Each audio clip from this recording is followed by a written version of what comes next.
আসসালামু আলাইকুম। আজকে কথা বলবো একটা গুরুত্বপূর্ণ বিষয় নিয়ে, সেটা হচ্ছে টিপস অ্যাক্ট।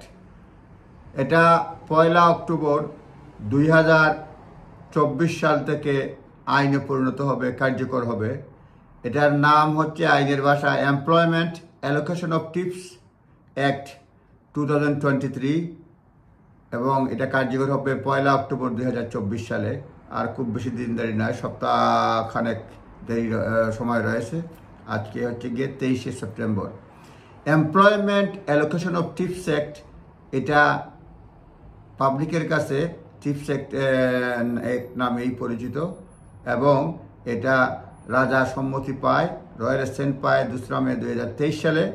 এবং এটার মূল উদ্দেশ্য হচ্ছে টিপসটা ফেয়ারলি হসপিটালিটি সেক্টরে, রেস্টুরেন্টে বা ওভারঅল যদি বলি হসপিটালিটি সেক্টরে যে টিপস পায় কর্মচারীরা, স্টাফরা, ওয়েটাররা, তারা যে সুষম ফেয়ার বন্টন হয়, সেই জন্য এই আইন। এখন থেকে এটা অনেক সময় অভিযোগ ছিল অনেক মালিক টিপস রেখে দেয় এবং বেতন থেকে কাট করে ফেলে, সেই জন্য এটা নতুন করা হয়েছে। এই টিপসের অধীনে অন্যান্য বিশেষ করে টিপস গ্র্যাচুইটি সার্ভিস চার্জ সবগুলি বিবেচনার মধ্যে আসবে। সুতরাং গ্র্যাচুইটিস এবং টিপস, গ্র্যাচুইটিস এবং সার্ভিস চার্জ সবগুলি বিবেচনার মধ্যে আসবে। এবং এটা যেটা বলা হচ্ছে যে এটা এমপ্লয়মেন্ট রাইটস অ্যাক্ট 1996-এ অন্তর্ভুক্ত করা হবে। এমপ্লয়মেন্ট অ্যামেন্ড করা হবে, পার্ট করা হবে এমপ্লয়মেন্ট রাইটস অ্যাক্ট 1996-এ। এবং এটার মূল উদ্দেশ্য হচ্ছে যে employer to ensure 100% of tips are paid to workers. টিপসের 100% যেন ওয়ার্কাররা পায় ইন ফুল উইদাউট ডিডাকশন, কোনো ডিডাকশন ছাড়া। That allocation of tips what legislation describe is fair, এবং এই ডিস্ট্রিবিউশনটা যেন ফেয়ার হয়। এবং বলা হচ্ছে যে এই যে ট্যাক্স ডিস্ট্রিবিউট করার জন্য মোটামুটি যে ক্রাইটেরিয়ার মধ্যে অনেকগুলো বিষয় বিবেচনায় আনতে হবে। Code of cover 6 main areas including scope, qualifying tips, worker, fairness in allocation, method of distribution, এগুলি বিবেচনা, ট্রান্সপারেন্সি, প্রবলেমস রেজুলেশনস, এগুলি বিবেচনায় আসবে। এবং এখানে বলা হচ্ছে যে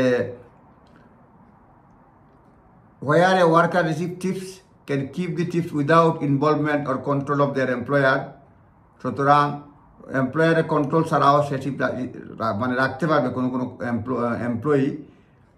টিপ fall with outside scope of the act and accompanying code. এবং এটা কিছু কিছু টিপস এই অ্যাক্টের বাইরেও পড়বে, মানে এই বন্টনের বাইরেও পড়বে। কোনো টিপস যদি দেখা যায় যে এমপ্লয়ি পেয়ে গেছে এবং পুরোপুরি তার দায়িত্ব এই ধরনের হতে পারে, আপনি নিজ দায়িত্বে দেখে নেবেন। কিন্তু নর্মালি আইনে যেটা হচ্ছে, এটা কোড অফ বলা হচ্ছে যে it promises to ensure 100% of tips to go workers without any deduction. কোনো ধরনের ডিডাকশন ছাড়া ওয়ার্কাররা যেন এটা পায়। তবে কোডে এটাও স্বীকার করা হয়েছে যে ডিফারেন্ট এমপ্লয়ার ডিফারেন্ট অংশ, একটা রেট আছে না, কম বেশ হতে পারে, সবাই সমান পাবে এরকম না। সুতরাং ধরা যাক সে কোথায়, তার বেসিক পেমেন্ট কত, সে ফ্রন্ট হাউসে কাজ করে না ব্যাক হাউসে কাজ করে, তার বেসিক পে, তারপরে তার engage individual performance, team performance, seniority, level of responsibility, length of service, কাস্টমারের ইন্টেনশন, সবগুলি যেন বিবেচনা করা হবে। এবং মূল সূত্র হচ্ছে ফেয়ারলি যেন ডিস্ট্রিবিউট হয়। এবং বলা হচ্ছে যে এটা 1 অক্টোবর 2024 সাল থেকে এটা কার্যকর হবে। এবং সরকার আরও কিছু গাইডেন্স দিবে নন স্ট্যাটিউটরি। তবে আইন অলরেডি যেটা বললাম, ফেয়ারনেস ভিত্তিতে ট্রাঙ্ক মাস্টার নিয়ে করা হতে পারে, ট্রাঙ্ক এর মাধ্যমে এটা ডিস্ট্রিবিউট হতে পারে। সুতরাং অনেক কিছু রয়েছে। মোট কথা হচ্ছে 1 অক্টোবর 2024 সাল থেকে কোনো রেস্টুরেন্টে বা হসপিটালিটি সেক্টরে যেখানে টিপস আসে, সেইখানে টিপসটা ফেয়ারলি যাতে ডিস্ট্রিবিউট হয় সরকার আইন করেছে। এবং এটা এমপ্লয়ারের দায়িত্ব পড়ে এবং ইন্ডিপেন্ডেন্টলি যাতে ডিস্ট্রিবিউট হয়। এবং এটা পলিসিতে কোড অফ প্র্যাকটিস রয়েছে, ফেয়ারলি যাতে হয় সেই সব বিষয়ে নতুন আইন আসে। সুতরাং এবং 100% যেন ডিস্ট্রিবিউট হয় টিপসটা, এবং টিপসের মধ্যে সার্ভিস চার্জও ইনক্লুডেড। আপনারা নিজ দায়িত্বে দেখে নেবেন। আপনাদের জন্য এটা গাইডেন্স থাকলো। ভালো থাকবেন। আসসালামু আলাইকুম।